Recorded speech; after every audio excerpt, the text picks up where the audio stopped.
Good evening, everybody. Uneducated Economist here. So I wanted to talk a little bit about the dollar dominance and its world reserve currency status. I came across this article coming out of the Council of Foreign Relations, which I know, right? The Council of Foreign Relations. But anyway, it's a pretty good article, and it's titled "The Dollar, the World Reserve Currency." And it has some pretty interesting points that it makes throughout this article, and it's quite long, but it's really good because it really does focus in on many different angles. Now, I just wanted to read a couple of things here and kind of comment on it, but I thought it was pretty interesting when I read this. Experts argue that high foreign demand for dollars comes at a cost to export-heavy U.S. states, resulting in trade deficits and lost jobs. So I thought about that for just a minute. It was like, well, wait a minute. High foreign demand for dollars. That's when like nations want the dollar.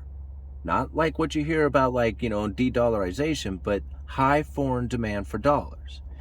It comes at a cost to export-heavy U.S. states, resulting in trade deficits and lost jobs. So when the dollar is in good standing, when everybody likes the dollar, that's painful to the United States. It comes with trade deficits and lost jobs. That's what it says right there. So now, if you continue reading, it says, meanwhile, the dollar dominance could be at risk. Now, well, wait a minute. If the high foreign demand for dollars is painful for the United States because it causes trade deficits and lost jobs, meanwhile, the dollar dominance is at risk. Well, is that risk or is it not? I mean, I don't think that would be risky, right? If the dollar gets weaker out there, then that ought to decrease the trade deficits and increase the jobs.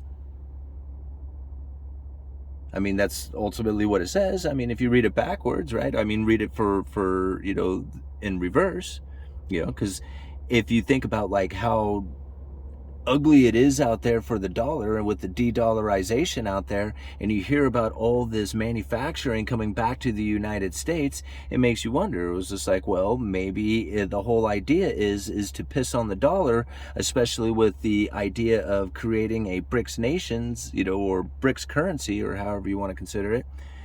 And you think about what happens to the United States as an effect of that. And so you create these BRICS nations, this currency that's going to work outside of the United States. It's going to knock the dollar off of its throne. There's really nothing else out there to replace it, but it starts putting this narrative out there that people hate the dollar, and it starts to weaken the dollar. Manufacturing starts coming back to the United States, and the trade deficits start to shrink. Pretty interesting little ploy, right? I mean, I don't know how many other people see it that way, but that's kind of what I'm reading when I see that. Now, when I continue on down to the very end of this, it's really the truth of the matter, right? It's because the United States really has a super high standard of living comparatively to the rest of the world simply because we issue out debt. The rest of the world has to work for their money. Right? They have to produce products, they have to sell their natural resources, they have to do something in order to provide themselves with an income. The United States has the simple pleasure of using what is essentially a credit card by selling U.S. treasuries. So that U.S. debt, which is by far the biggest debt market in the entire world, the most liquid debt market in the entire world, has a huge demand for it outside of the United States. People want the safe and liquid asset of the U.S. treasuries.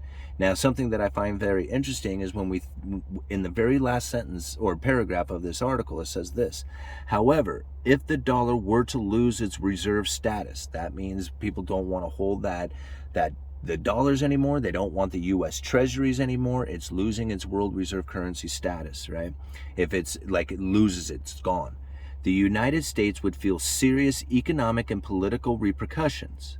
Without dollar dominance, the country would lose the capacity to borrow quickly and cheaply, potentially damaging its ability to fund industrial policy or social welfare programs. De-dollarization would also rewrite the rules of the global financial system, which, under the leadership of the dollar, is guided by U.S. values Under non-dollar system, the rules, the values would be absolutely different, Lou says. We don't want to do business with child labor or human rights abuse, but in a different system, perhaps some of those values would be more likely to be ignored rather than preserved. But what I think about that is that part right there where he talks about without the dollar dominance, the country would lose the capacity to borrow quickly and cheaply. See, it's right there. That's how come the United States is able to carry on as much as it does, is because it's able to borrow quickly and cheaply. See, if we exported stuff, right? If we exported like we did in the 60s, and there's even a chart in here. Let me see if I can bring it and find it here. Yeah, there's the trade balance since the 60s. Let me see.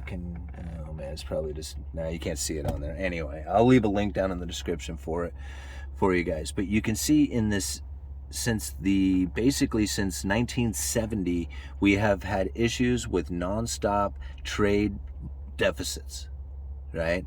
It's went from basically zero trade balance, like a zero trade balance, to negative trade balance ever since the early 70s. We are now somewhere like close to $1 trillion or more. I don't even know what this does. Oh, this only goes to 2022, so it's probably even worse today. But anyway, I'll leave a link down in the description for you guys. It's kind of a small chart here to see on the phone.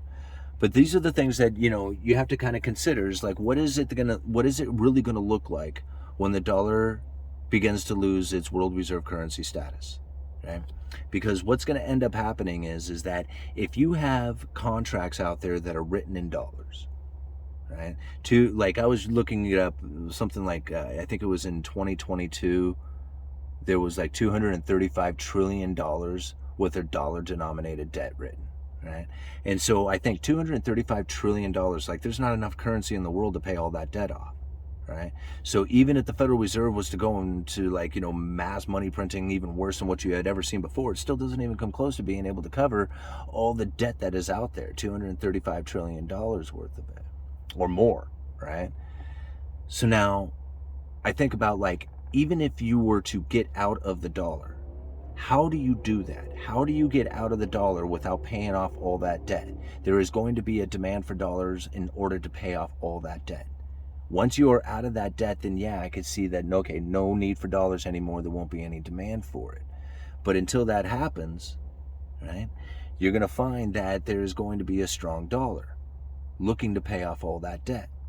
Now, I do understand that if you have a situation in which that you renegotiate the debt into another currency, or you renegotiate it into like gold or something like that, then you could say, not have to use the dollars in order to pay off that debt. But that's not the case right now, right? I mean, it could be, but it's not. It's not happening right now. And if we think about how much demand for dollars there is going into the future, until those debts are actually renegotiated into something else, it's still going to be due in dollars. Right? So now, I think about this.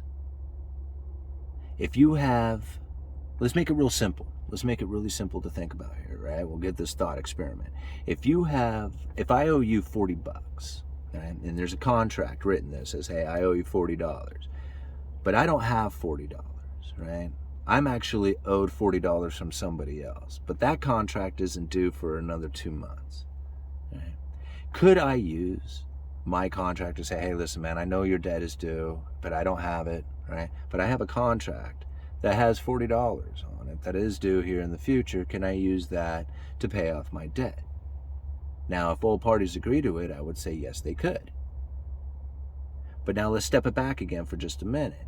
I have a contract that I owe, or this guy has a contract that I owe him for $40. And then I have a contract that this guy owes me for $40. So if we add up the two contracts together, there's $80 worth of contracts out there. But I made one of them disappear just like that, right?